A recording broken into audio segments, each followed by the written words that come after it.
and gentlemen. Welcome to the 7-Figure Fashion Business Podcast, where we talk about the fashion industry and how to get your fashion business to 7 figures.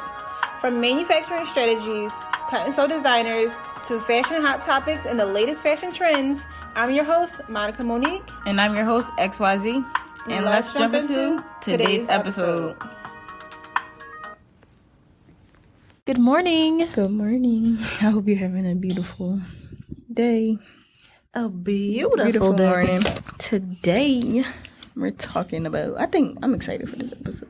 You're excited? Well, what is your excitement about?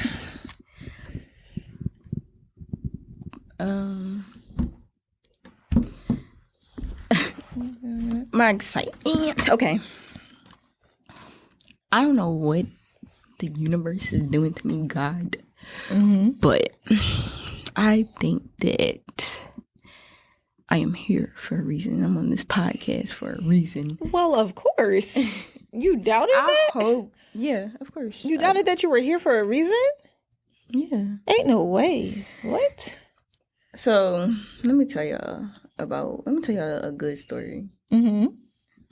So, COVID, not even just COVID, just my life like a couple years ago was just not going downhill, but I think God was just removing things from my life. I think I just have a bigger purpose. And I think everything was falling apart for a reason, but I just didn't understand why everything was falling apart. And I didn't understand like why I deserved for these bad things to be happening. Not necessarily bad, but I just was losing people. And I'm falling out with this person. But I've never fell out with you. I don't know. Never even had an argument with you before. I don't know. I treat you good. I just didn't understand why I was losing everybody. And then, like, I was grieving. I lost 2 people in 3 months, in a 3-month span. Right. Which was hard to even go through. And then I went through it, like, alone. I don't think everybody just understood, like, how I was feeling. Plus, I'm, like, a heavy person. So, I probably wasn't even showing it. I was just depressed or, like, I just went through a real bad depression. Right. Do you feel like you needed people to understand your depression in order to go through your depression? I ask because I feel like a lot of people say, oh, you didn't understand what I was going through. But I don't think nobody can understand what you're going through. And it's not for anybody else to understand. It's for you to figure out on your own. Yeah. But I also feel like people who are going through it are like, oh, you wasn't there for me when I went through such and such. Because you were the one going through it. I don't think, you can't see it or you can't hear it. You have to feel it. What am I trying to say? I mean, you like, can't understand what somebody is going through because you can't, like, people, when you're going through something, people see it or people hear it. People hear what you're talking about and people see it, but they don't feel it. So, but at the same time, the best way to be there for somebody is to distract their mind. Okay. And I've seen people care. I think when somebody's going through something, if you really care, I don't know, you see the truth. Finish your sentence because I'm confused. When you see people going through something and you said hold on. You said the best way to help somebody going through something is to distract their mind. So do you feel like that is the best way to distract somebody, or do you feel like they should do more than just that? More than just distract their mind. Do you feel like they should lay in the bed with you at night and cuddle with you while you cry? No. Okay. No. But nobody knows how to be there for somebody. But it's kind of a natural thing. I mean, if you love somebody, it just comes. Or like sometimes you could watch somebody lose their mind, and you know they're losing their mind, and you just don't offer any hope. Okay. But the best way is to distract them. Okay. Anyways, I don't have any motivation to do anything. Don't want to sew no more. Sewing was my life. Now or back then? Back then. Okay. So it still is. Okay. Sewing was my life at one point. Like when I first started sewing, I didn't think of anything. I refused to get a job because I knew I'm gonna be this successful fashion designer. Mm-hmm. And my sewing business wasn't. I was trying so hard at my sewing business, and nothing was working out. And I didn't understand why it wasn't working out. Mm-hmm. So everything going wrong. No job, no nothing. I get a call, like random call from my dad. Mm-hmm. And he's like, "Oh, like I got you this job interview." And then I go to this job, and I get hired, and I'm just amazed by the pay.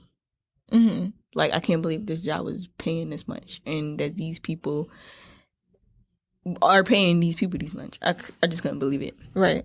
And that was a blessing. Mm-hmm. And working at the establishment, like, taught me so much. It got me out of depression and got me out of bed. Mm-hmm. And I didn't realize how depressed I was until I started working there. Okay. And once I got out of the depression, I started to see why God put me in this place. Okay. And this place was good managed, but poorly managed at the same time. Mm-hmm. And I understood that my business could not take off because of how poorly managed I was. Okay. As a designer, like as an entrepreneur, my business was so.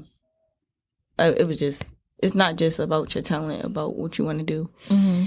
It's about the management as well. Was this your first real job? No.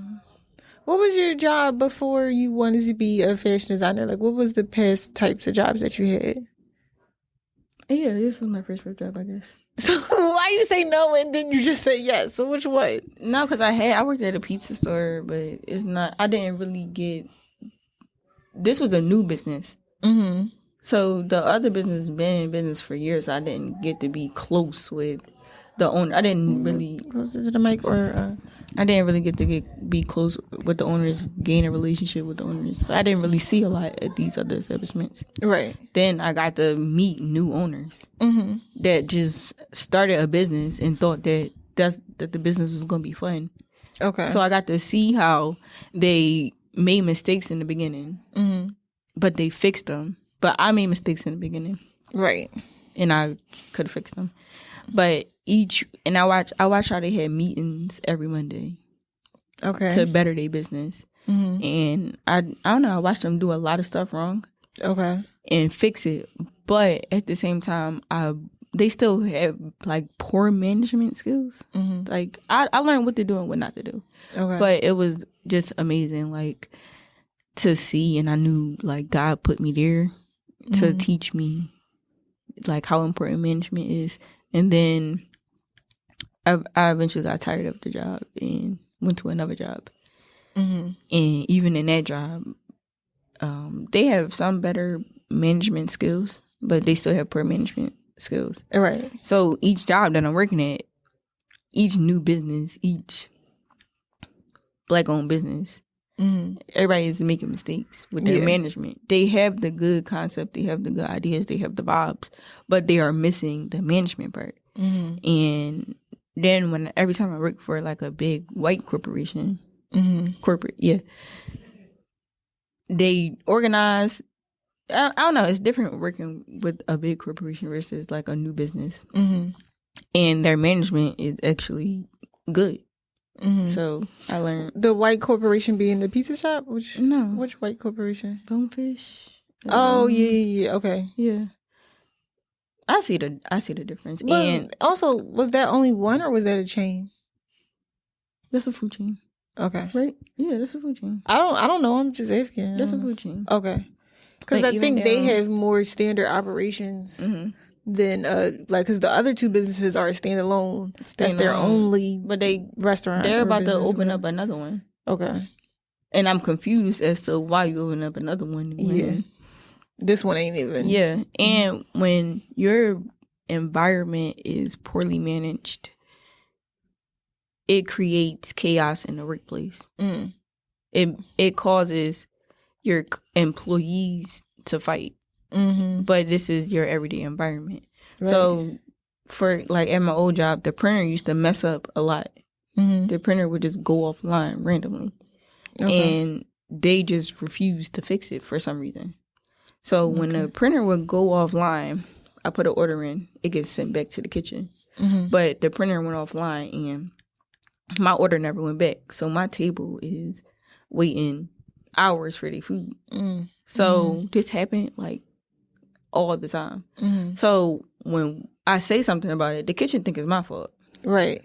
And I think it's your fault. So now we arguing and now we hate each other when we really need to be teams. We need to be a teamwork.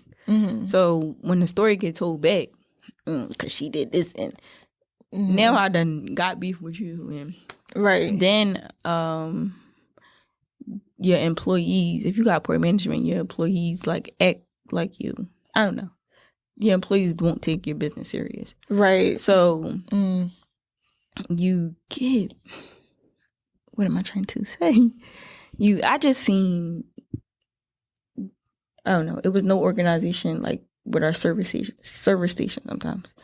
But the service station is important because serving is all about time. So at our service station, we just need to be able to grab and go. But if I'm over there and it's not organized and I'm looking for this, and this, then like they used to speak on it like once. They'd be like, yeah, like if you don't do your side work, we have side work. That's what a manager would say. Yeah. Okay. And the owner. Okay. If you don't do your side work, like you lose, you're suspended, you lose this. I have never worked in a restaurant. So explain, what is side work? Side work is side work. You have to roll forks, you have to organize the napkins, organize the sauces, salt and pepper, things set up. It's like your station that you set up just to make your table. Yeah, the stuff that people expect. Similar to like how in my store we have pins in certain places, needles in certain places, scissors in certain places. And when they're not in that place, we end up walking around looking for it, taking up a lot of time because it's not where it was left or where it's usually at. Yeah. Okay, so that's side work. Okay. So and then the manager would yell at you. The manager would say yell you're suspended? You sometimes. For about a week, they would try to be disciplined with it, but then they would stop being disciplined with it.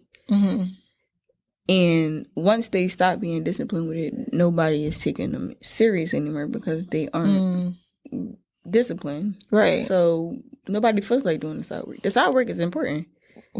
But nobody feels like doing it because everybody want to just come make the money and leave. Right. So how can you... Go ahead. Me as a teammate, I used to organize it every time I come into the shift. And my team would be ready. Like, the day would go by smoother. And then the days that I wasn't there, like, you would hear, like, chaos happen. Or, like, a customer complain, like, well, I was waiting 2 hours for a fork. How can I eat my food and I don't have a fork? Right. Like 2 hours is crazy. Not 2 hours. I just was being crazy. I'm like, 2 hours is crazy. I waited 10 minutes just to have a fork. My food is cold. Right. Yeah. No, but when you serving, like, you got about 20 seconds at one table, then you gotta move to your next table. Like, you can't spend too much time at one table. So somebody be like, can I get a fork? You be like, oh yeah, I got you. You move on to the next table, you forgot to grab them a fork, so they really waiting. Like, and then when you go out there, you get caught in a crowd. It is crazy.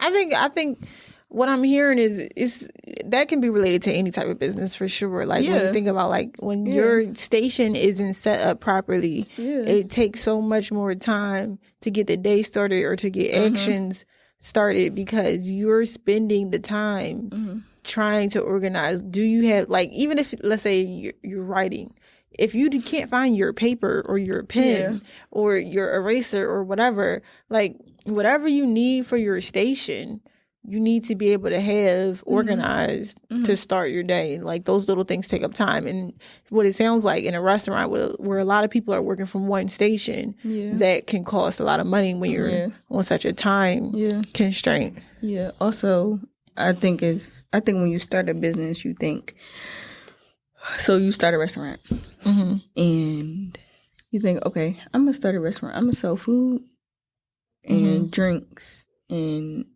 people are going to come. You think about all the good stuff, but you don't even consider like, okay, so we have to hire good people, sane people, Sane. people that's ready to work, positive people. Mindsets is important. Then I think you have to consider that you are hiring people from all different roles, so all different environments, homes, Right. and everybody perceives the world differently. Everybody grew up differently, so some people, I think you have to consider like sex, gender. No, sexual harassment. Okay. You have to you have to think about it. Okay. Because when employees date each other, and some employees aren't disciplined. Like some people don't want to date you, or like you might get turned down. But that being in your everyday environment, that's interesting. And even at every job that I went to, somebody's always flirting with me, or I don't know, it's uncomfortable. So I think that your sexual harassment policy, it has to be talked about with your employees. So you have to have you have to say it like. Do you think at a fashion company? I mean, I guess everywhere, it wouldn't matter. Any type of company. I'm trying to think if I've ever worked at a fashion company that had a sexual harassment issue. Like really? When I worked at clothing stores, but I'm talking about like in the fashion industry world, all the guys, I mean, fortunately or unfortunately, all the guys at the fashion industry companies that I have worked at have been gay, and all the women have been straight. So there was never any sexual harassment in the fashion industry corporations that I worked at in the past.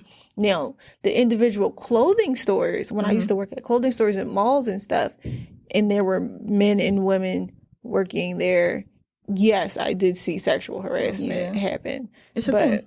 Yeah. And I think, and not even just with the employees too, like you'll see this one job that I worked at, True Food Kitchen.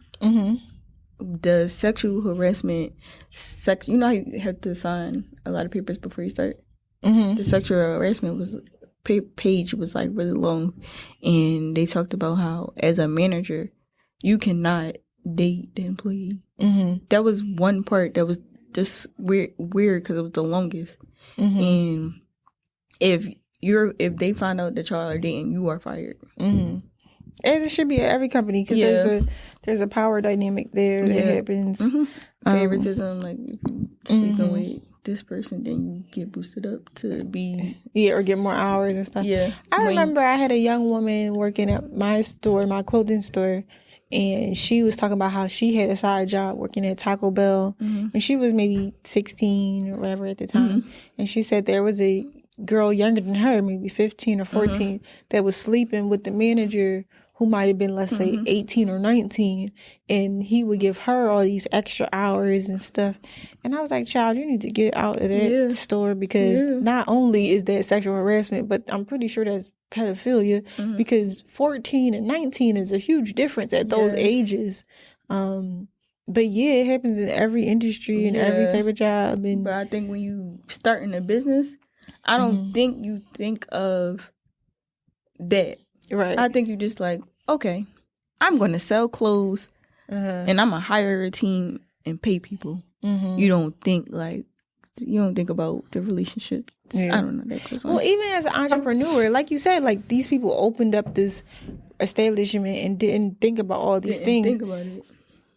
As an entrepreneur, not just even hiring your team, but as a business owner, you're not just an entrepreneur, you're a business owner. You need to be able to manage yourself too.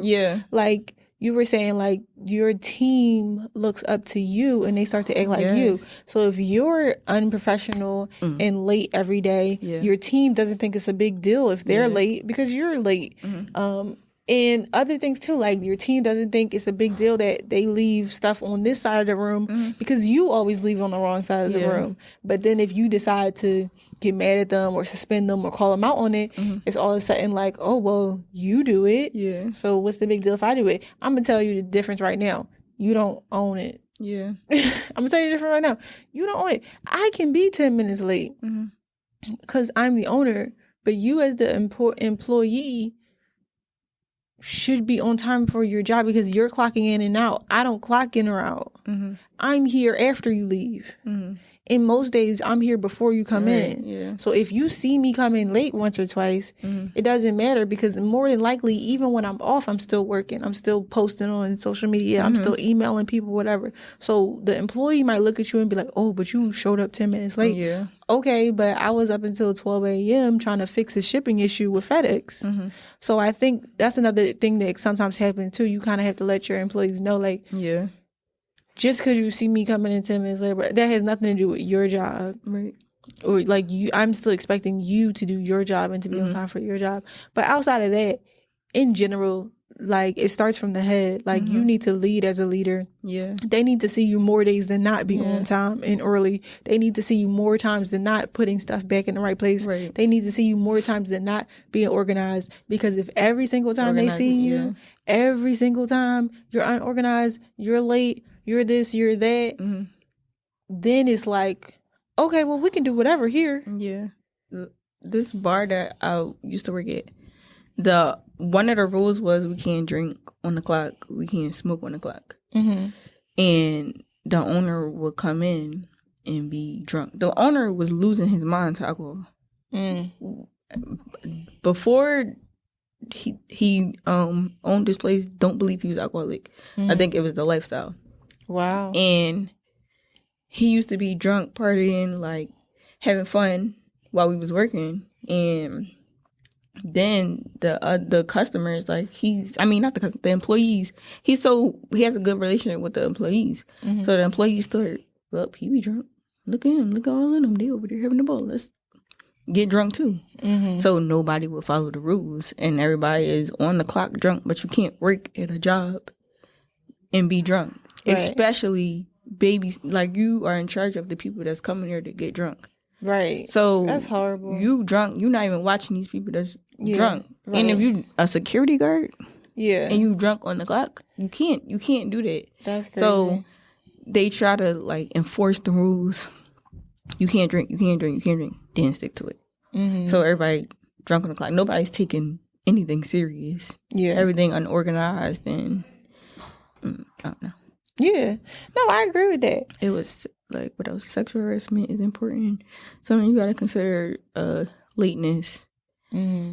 Another thing that I learned about management, just running the whole business, is you become your employees' therapist.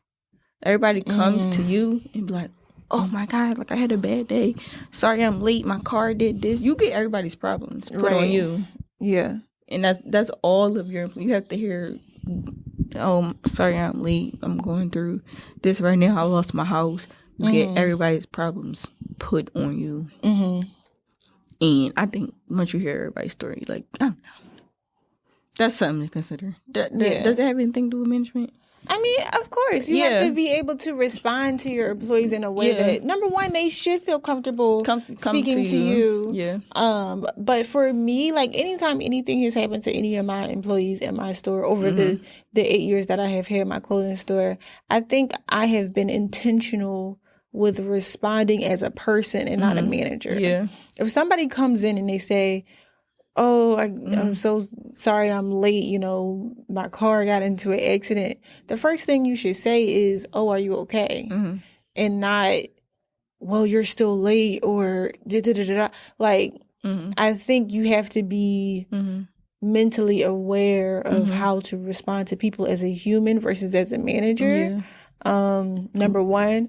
But at the same time, not letting that be a every week thing. Yeah. Because if every week their car was in an accident, every week they're consistently late, and they have a lot of stuff. Let's say they do have a lot of stuff going on in their personal life. For me, I usually just tell them, you know what? I don't think this is a good situation for you right now. It's a struggle for you to come in. You're going through a lot emotionally. Maybe we can revisit this next year. But I think you really need to focus on like what's going on in your life. And I don't think that we need to keep going down this spiral, because this seems to be like not a great time for you to work here right now. You know, I think you need to be able to tell them in a constructive way that although I care about you as a person, it has nothing to do with the fact that I don't think you're in the right space to be able to work here consistently. Yeah. And I think you have to thread that needle really finely with how you say that message. Like how you said the manager was like, "Oh, you're not doing that side work, you're suspended." I would never say something like that. It would never be about side work, or now I see this thing and in this moment I'm going to suspend you. I would never. It would be over several times, several conversations, several calm sit downs, never in the heat of the moment type conversations. I don't ever do that. But yeah, I think also, oh, go ahead. I was going to say, I think that when you become a leader of a team, you need to start reading books about how to mentally prepare yourself to be a leader. And I think that's the key part that a lot of people don't do. They think about the money, what is this money going to do for me? I don't know. They just think about the money and how they can go live life and stuff. I don't think they think about the inside. Right. Also, sorry, go ahead. No, I'm going to let you go. Also, I think you have to consider the mental impact that your establishment has on your employees. What is this everyday environment? How is this everyday environment going to impact you when you go home and go to sleep? When you leave work and you have to come in, when you leave work, how are you going to feel? When you have to get ready to go to work, how are you going to feel? If you feel like, oh my God, I don't feel like going, or like, I don't know, like you hire bullies, you hire pedophiles. Yeah, no, I see that. I think that is a good thing to point out as well. And back to the therapy. I was trying to connect them together, the mental impact and hearing everybody's problems. Managing yourself as an entrepreneur, as a boss, you need to be on time. You need to be in control of your calendar. I think it's a really difficult thing for people to manage themselves like an employee and realize you still got to work a 9 to 5. Even though you're the boss. Like, it might not be Monday to Friday. Maybe it's Tuesday to Saturday. Maybe it's Tuesday to Friday, whatever. But you still need to create a schedule for yourself ahead of time and be on track with that. And other things, you need to keep track of your benchmarks. Is your Instagram going? Is your TikTok growing? And what do those numbers look like side by side? But it's a lot of things in the corporate world that you miss out on when you're your own boss. Like, your business in corporations, they'll give you a report of how your marketing is going. They'll give you a report about how your employees are doing or how many have been on time or late this week. You need to have those same things in your business that you start and figure out platforms or systems to put in place in order to keep track of those numbers. Also, it's a lot of stuff about management that I can just keep rambling on about. So your the employee safety. Oh, okay. I'm just say it quick. Yeah, employee safety is important. Sexual harassment is important. Like I think your uniform is important. Like how your employees should dress, so that things like sexual harassment, because people's minds are crazy. Don't trust like somebody's mind. Safety, blah blah blah. Dang, I hate all this other stuff. Growth, whatever. No, go ahead. Growth. Nobody's knocking on the door. Growth. Always grow. Oh, I was watching Hard Knocks. It's a football show. And the way the football coach leads their team taught me so much. They have meetings. Of course they have meetings, but they have meetings where not meetings where they just go over, hey, like, you did this play, like, they have like motivational meetings where he explained, like, he educates them on like different lessons or whatever. Nothing to do with football. Right. And just life lessons. And I thought that was interesting. I think you have to have meetings with your team and speak positivity into these people and just build them to be great workers. Like, be a good leader. Yeah. And what else? I don't know. I think that's another way to show that you care about somebody is to have a meeting that has nothing to do with the growth of your business. If you just have a mindset meeting with your team about like what we can do as a team to get our mindset, spirit, whatever, more positive, would probably make your employees feel good about working for your company. Yeah. Let's revisit this topic, because now I before I worked at these jobs, I never thought about management. I just thought about being a fashion designer, dressing up, wearing nice clothes, taking pictures. Mm-hmm. And I never thought, like, you as a boss, you are in charge of these people's lives. Mm-hmm. And it is a lot when you are building a team. I don't know. Yeah. The importance of management, especially working for multiple businesses with poor management versus working for some good businesses with great management. Right. So working all these jobs is important. Yeah. After working seeing, at jobs outside of just being an entrepreneur is important, I think. Yeah, because you get to see a lot. I learned a lot. And this is coming from me saying, like, I would never work a job again because I have my gift, but there's a lot of lessons that I need to learn, that I needed to learn. And now I see it's all just preparation for me to be this big. Like, I want to change my employees' lives. Mm-hmm.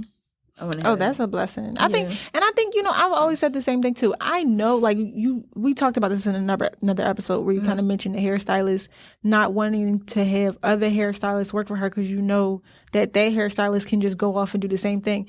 I go into my business knowing that the designers that I hire will go off and go off and be designers of their own. And I'm still fine with that. Like, I still train them as if they're working for me. I still teach them everything I know as if they're going to go and be successful themselves. Because I don't let that hinder how we interact. And usually those designers still always come back and work for me while still having their own collections because I want your business to be successful. Like, I'm not pressed that, you can't go off and be your own designer because you're working here or whatever. Like, I want all of these especially young black women that work for me to also be as successful, if not more successful than me. So I think you really have to care about your employees that way. I want to care about my employees. And I pray that I just pray that God send me employees that need my help. He will. He will, and I want to show them, because the world is corrupt. And I want to show them the right way. I want to lead the way. And I want them to have enough money. Maybe they can start their own business and branch off. And then once they leave, more people can come in. Because you can only hire but so much. Right. So more people can come in, And you see, I have new people every year. Yeah. And it's not like, it's always the same type of person.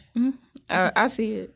It's hard. Well, it's not hard. But watching you have new employees, I observe a lot. But you think that the employees still have a similar mindset, though, for sure. And I think all the employees is going to come back. Yeah, they are. Yeah. And you mean from this current year? No, in general. Remember, I told you I was arguing with Zeee. Remember, I told you I was arguing with somebody that used to work there. No. And she was like, she didn't get. She said she didn't get. You think she gonna come back? She ain't gonna come back. One day she gonna realize. And I had to tell her, I'm like, girl, you don't see what this opportunity was. You don't see like the good in it. You just see the negative in it. Me and you got a whole podcast from it, right?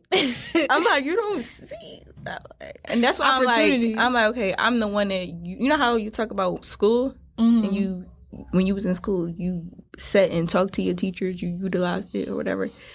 How many people you went to school with in fashion still? Maybe 3 out of 25. The rest of them branched off and did something else.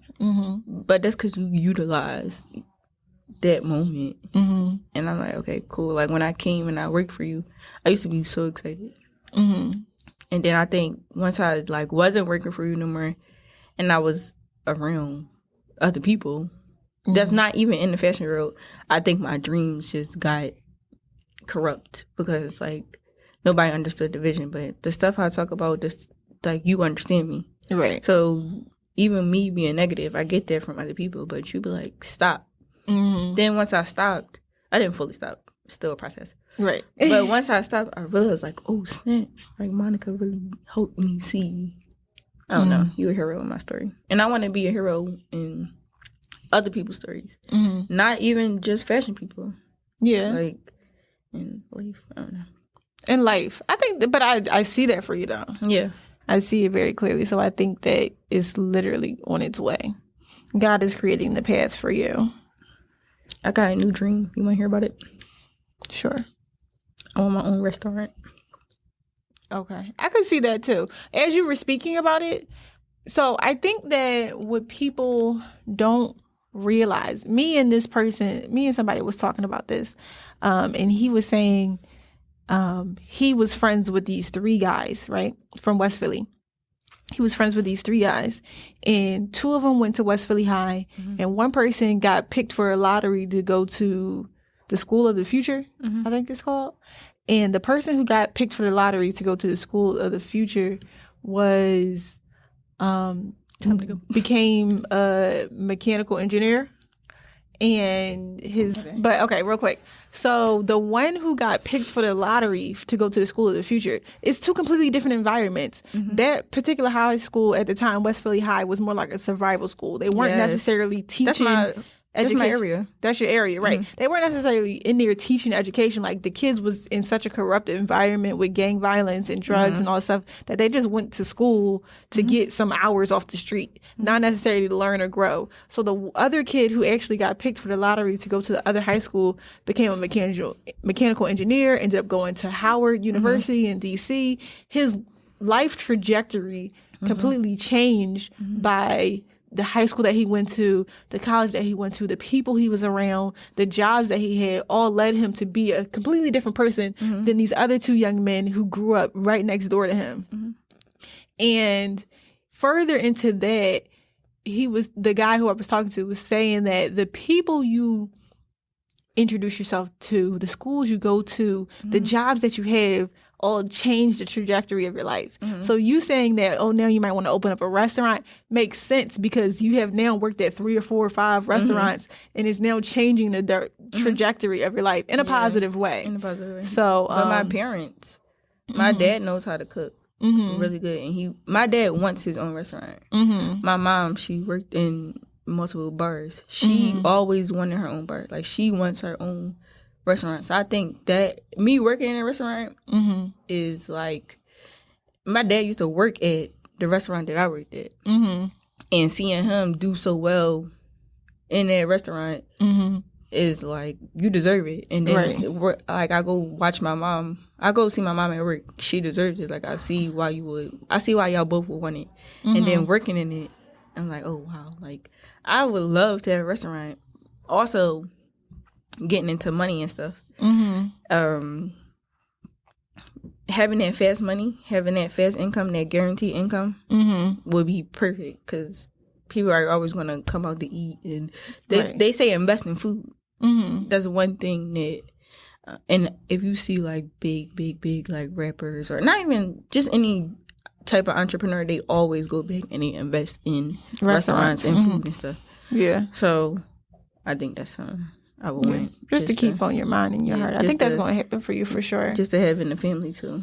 To have in the family too. And I like that you're kind of including your family as part of it. Like, as long as we got this is where the family, you always have a job. Right. Yeah. Generational wealth. Whatever. All right, you guys, make sure you count your blessings before you count your money. Bye. Bye.